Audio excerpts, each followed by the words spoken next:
होके हंस पे सवारी अली हमारो दुआरे होके हंस पे सवारी अली हमारो दुआरी होके हंस पे सवारी अली हमारो दुआरी होके हंस पे सवारी अली हमारो दुआरी अंगना घर लपा पोछी कोलहना ए मनीष भैया सुन पूजा बहिना चल माई के दर्शन करना ए मनीष भैया चल माई के दर्शन करना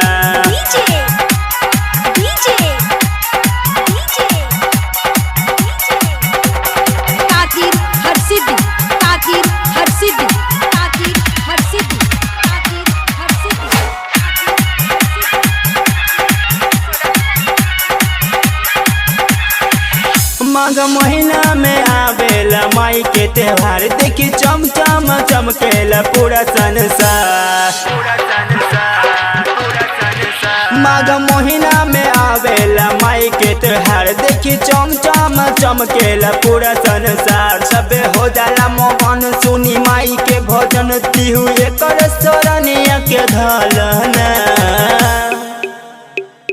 ए विकास भैया सुना सोनी बहिना चल माई के दर्शन करना ये विकास भैया चल माई के दर्शन करना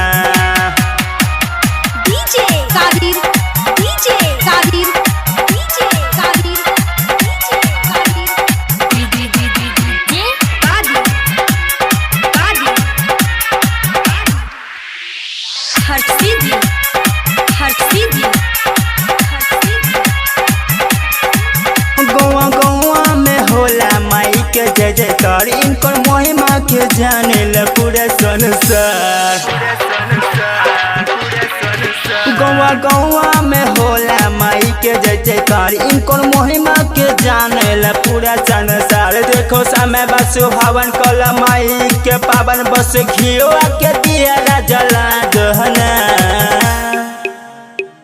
ए हो चंदू भैया सुन लुलिया बहिना चल माई के दर्शन करना ए होने हाथी दिया चल माई के दर्शन करना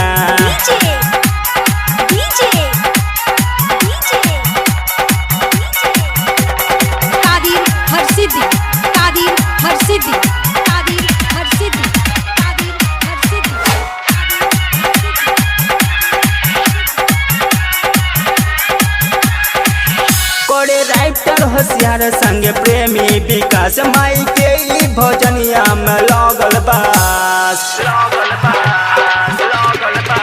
करे राइटर होशियार संगे प्रेमी विकास माई के भजनिया में लगल बास। हमी के सारा माँ कहेला नहीं पीछा हटेल हमार पमय तू बरसा दहना ए हमी का शर्मा सुन कजली बहिना चल माई के दर्शन करना ए खास भैया चल माई के दर्शन करना चलो 963134002